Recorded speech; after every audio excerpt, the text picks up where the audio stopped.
there is some meaning here, right? Like there's clearly a meaning to these explanations. And this is really why I got into the field, partly because I felt like the explanations matter, and I love explanations. And there's very few areas where explanations actually seem to matter as much as mental health. I'm Adam Hunt, and this is the Evolving Psychiatry Podcast, rethinking mental health through an evolutionary lens. Share it with the people who matter, like it if you like it, subscribe if you want to hear more.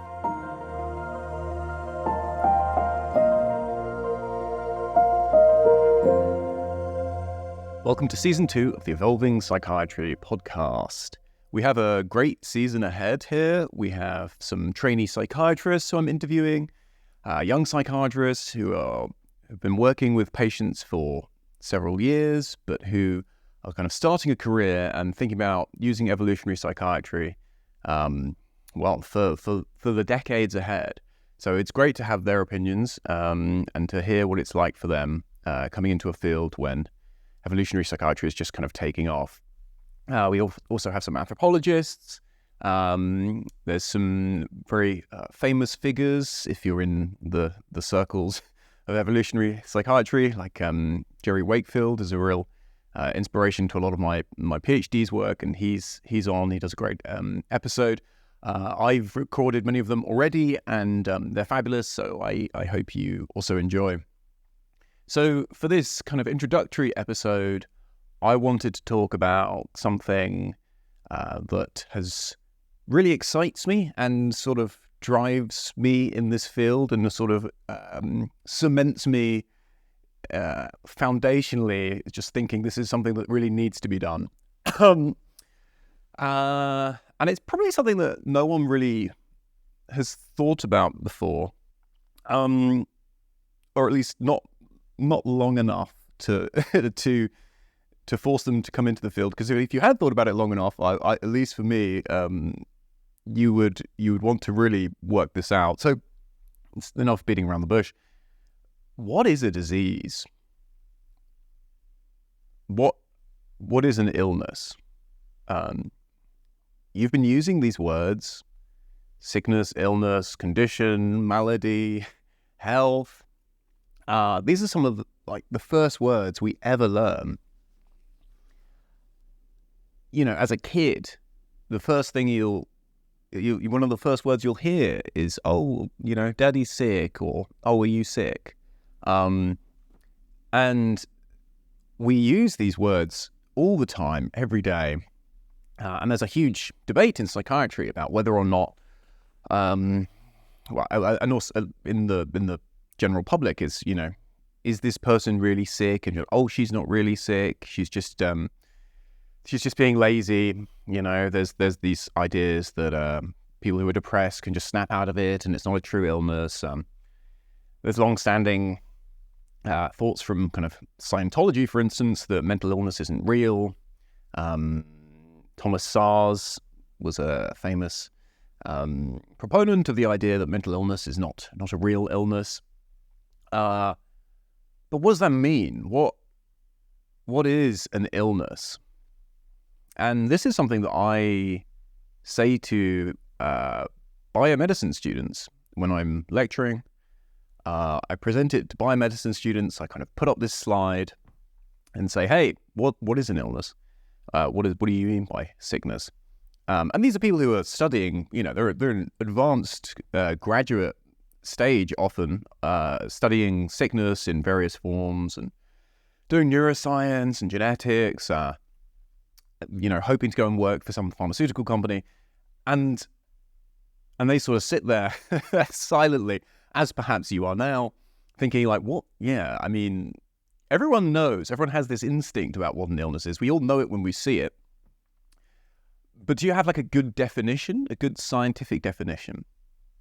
And the answer is probably not, because unless you've read the evolutionary literature and you know about Jerome Wakefield's harmful dysfunction analysis. So basically, there's this long-standing debate, and it's been going on for many decades, but particularly since about the 90s, there was an idea that, okay, well, whatever we're calling sickness must have some scientific definition.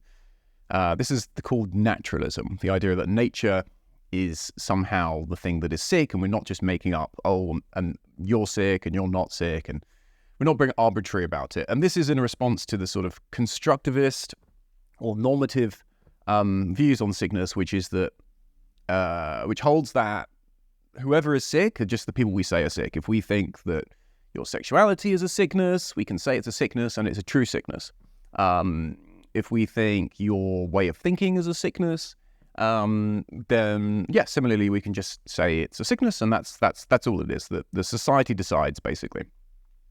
And this is sort of how medicine has kind of had to work, or at least the attribution of health and disorder has had to work before science, right? We never really knew what the cause was of infections, for instance. You might say it's some kind of spiritual problem, you know, some spirit has infected you, or you've been cursed by another person, or whatever it is. The endless kind of semi-pseudo-scientific explanations for sickness, of bad blood, bad air. But in the 1990s, Jerome Wakefield proposed the harmful dysfunction analysis. This is, to my mind, to this date, the best account for a kind of scientifically rigorous idea of what sickness and what illness can be. And, surprise, surprise, it requires some reference to evolutionary theory. So, the really cool thing about using evolutionary history, and emphasis on the history, the really cool thing is that you have this objective standard. The problem with deciding what is sickness and what is health is saying, like, well, what is the correct way? What is the correct way for biology to be? And then we can say, okay, well, sickness is a deviation from that. And there have been various people who've addressed this. Christopher Balls, famously, with his biostatistical model. Don't worry about that. But Jerry Wakefield really pushed this evolutionary angle. And the basic idea is, hey, the reason that you can say that eyes which can't see are dysfunctional is because there is a evolutionary history of eyes seeing, and that caused them to have the form they have. It caused them to see. There was a long history of endless generations where successful eyes were the ones that saw well. So when an eye stops seeing, then it is clearly diseased in some way. That's clearly a dysfunction, as we call it. So you can contrast evolutionary function, the function of eyes is to see, with the dysfunction, which is the interruption of that. Now, this is really nice for a few reasons. Firstly, it is like beautifully objective, and you can't do anything in the modern world to change it. So, for instance, some views of sickness are that sickness are things that interrupt a system's kind of persistence. So the idea is that biological systems are meant to kind of keep going, and if there is anything that happens to them which prevents them, which makes them die or fall apart or whatever, if there's something that happens which prevents that, then that is the sickness or the illness. The problem is you're still open to cultural weirdness causing sickness in things which are apparently healthy. So, for an example, say you lived in a jurisdiction under a government who decided that all of the blonde-haired people should go and work in some horrible conditions, and that they were kind of lesser humans and doing all of the awful kind of authoritarian, evil government stuff that we think of today. And essentially cause those people to die and to degrade. Now, what can happen here is that the blonde hair can actually sort of become a sickness under this definition of a system which is interrupting you. To take another example, like say that there was some random virus that got out, and it only attacked people with a certain genotype. Similarly, you could say that this genotype is now a defect. All of the people are dying because they have this genotype. There's some real problem here because of your biology, and it's causing you to die and to fall apart in all of the sort of ways which people who use this definition of sickness would call sickness. But clearly you don't want to say, okay, well, this genotype or the blonde hair are really like an illness or a disability. You want to say that there's something more resilient to cultural changes or to brief environmental changes. And the way to do that is with an evolutionary history. And to say, hey, okay, well, this genotype historically was not a sickness. It was historically healthy. But there's some weird modern thing which is causing the individual to suffer. But it's not like, blonde hair has always been a sickness or this genotype has always been a sickness. So yeah, the advantage of the historical evolutionary account is that you can actually say, hey, here's this range of normal functioning or healthy functioning, which basically means adaptive functioning, like whether or not something was adaptive historically, whether it lent your ancestors reproductive success. That is what kind of defines the scientific component of a sickness. And this is something that we obviously don't really get taught about sickness. We don't really think about it. But most sicknesses will kind of fall into this category anyway, like cancers and infections and all sorts of any of the kind of classic traditional illnesses that you can think of probably are falling into this category of sort of interrupting some sort of function, some sort of evolutionary function. So that's pretty neat. That's one reason. Well, I think really it's probably one of the main reasons, at least for someone trained in philosophy for a while. It's one of the main reasons why we should think about evolutionary medicine and evolutionary psychiatry as obviously being the true foundations, the best foundations for psychiatry and medicine, because they're the only paradigms which can lend a truly objective idea of what sickness is. Now, when Jerome Wakefield provided his harmful dysfunction analysis, as it's called, he noted that you don't just need dysfunction, but you also need what's called the value component of harm. So say that something is evolutionarily dysfunctional. My eyes are no longer seeing, and that's interrupting this kind of selected effect of seeing, and therefore there's dysfunctional, but that doesn't necessarily mean, to Wakefield, that we have a disorder, because it could be the case that you live in a society where people are like, oh no, non-seeing eyes or blindness is fine. It's not harmful. We don't think it's harmful. Therefore, we are not going to call this a sickness. And Wakefield points out that you do need this kind of social component. There are all sorts of evolutionary dysfunctions which aren't necessarily illnesses. To be evolutionary dysfunctional is not sufficient to call something an illness. But in general, the evolutionary aspect being the kind of key objective factor is probably what's most important about this. So yeah, that's something that probably just doesn't get talked about enough. And we don't lead with that in evolutionary psychiatry, but I think it's super important. I'm going to have a couple of episodes talking about some nuances to this, because a good amount of my PhD is based on expanding and clarifying some of this definition, because it's not perfect. But that's a little bit technical, and I'll put that in another episode. I just thought it was a good way to start off the season of the podcast by kind of talking about this kind of foundational, fundamental, philosophical, essentially, element for why this matters. And to bring it back to the kind of reality of psychiatry, this means that we can talk about autism and dyslexia and depression, and we can actually have a discussion saying, well, is this or is this not a true disorder? And we can make progress with that in a way that no other paradigm can. Every other paradigm basically has to say, well, it's a disorder if we think it's a disorder. If you go into a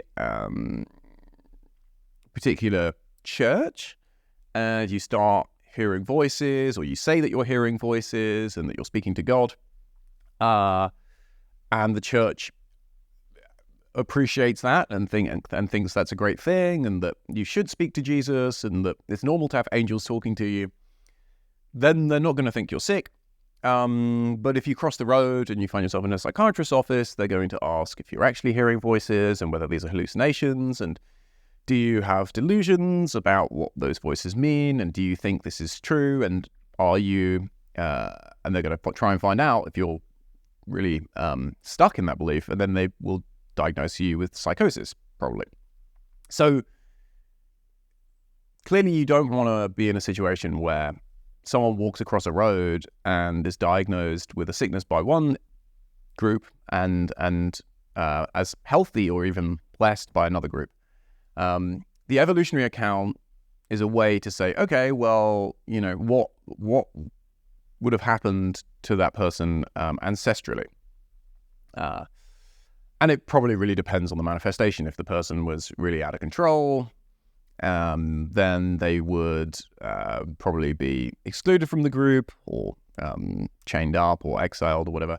But if the person was sort of more casually talking about hearing voices, they'd probably just be accepted. Or at least that's the contention of many individuals and many kind of proponents of the in the field. And it's something we need to investigate more thoroughly, frankly. But yeah, the evolutionary way is a way out of that sort of cultural normativism. And also, one last note before I kind of close off this episode and leave you with the rest of the season. No matter what the evolutionary account finds, no matter if we find function or dysfunction, and whether your state of depression or ADHD was functional or dysfunctional, maybe ADHD is adaptive in certain environments, right? There have certainly been people who've said that, okay, being ADHD as a forager would be really useful because you'd be kind of hyperactive, you'd be looking around all the time, you'd be finding new solutions to things. Whether or not that's the case, whether or not it is evolutionarily functional or dysfunctional, shouldn't really affect how we think about treatment. And I'll have a whole episode on this at some point. But basically, this is what's called the naturalistic fallacy, thinking that what is natural is good and that we should follow our the scientific explanation in deciding whether to treat someone. The implication is, if we find out ADHD is functional, evolutionarily functional, we shouldn't treat it. But I think that is just wrong. If people need help, if you have a problem and there's a way to help you, the social imperative is really to try and help people, no matter what the fundamental evolutionary cause is. It doesn't really matter. Like if a person with ADHD is struggling in a classroom, they're struggling in a classroom. There's nothing we can do about that. If a drug helps them get through that and live a better life, obviously we should do that. In normal medicine, obviously we take painkillers, right? We take contraceptive pills. This is clearly something which is not natural. It's causing evolutionary dysfunction in some way, perhaps. I mean, contraceptive pills are preventing fertility, which under many definitions is dysfunctional. Yet it's clearly something that we want to do. So don't get wrapped up in evolutionary arguments as kind of meaning anything direct for treatment. They're super interesting, and they probably are meaningful to people, and they might in some cases, direct treatments. But there's no necessary relationship there. I think at the end of the day, medicine just needs to help people, right? We just want to improve people's lives. So don't fall into naturalistic fallacy. And I will talk a bit more about this in some later episodes. But Jerome Wakefield, who is the kind of real proponent behind this model, is on a later episode talking especially about depression and about integrating people who are perhaps being left out. And I think that whilst the evolutionary explanation might not have a necessary relationship to treatment, there is something there in terms of changing how people think about their condition. And this is something that I'm going to talk with various guests about. Basically, whether or not, if you tell a person with ADHD they have a dysfunction or a function, whether you give that evolutionary explanation, does that matter to them? It might not matter for the treatment. They might still want the pill. It's probably still good for them to have the pill in many cases. But does it matter at a different level? Does it matter at a society-wide level? Does it matter to the teacher who has to have them in class? Does it matter to the parents? How do people think about themselves in this situation? There was one study that recently came out on self-stigmatization in depression by Schroeder et al., a group on the east coast of the US, if I'm not mistaken. They basically looked at people who had experienced depressive symptoms, maybe seen a GP about it, and they gave them explanation sessions, basically. It was sort of like a faux therapy. One of them's a clinical psychologist. They got randomized between two groups. In one case, he gave them a kind of standard explanation of depression. It's a genetic and environmental causes, the usual sort of thing that you might have heard about. And then on the other arm of the experiment, he gave an evolutionary explanation. Depression has this kind of functional manifestation sometimes. It's sort of a signal. There's an evolutionary explanation, basically. And what they found is that this evolutionary explanation reduced self-stigmatization.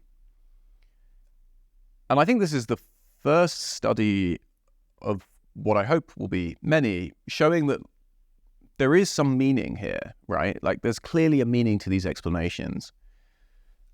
And this is really why I got into the field, partly because I felt like the explanations matter, and I love explanations. And there's very few areas where explanations actually seem to matter as much as mental health. So I think it's super important for us to try and find those explanations and to tell people. So I'll leave you on that note. I hope you enjoy the rest of the season, and I'll catch you in another episode soon.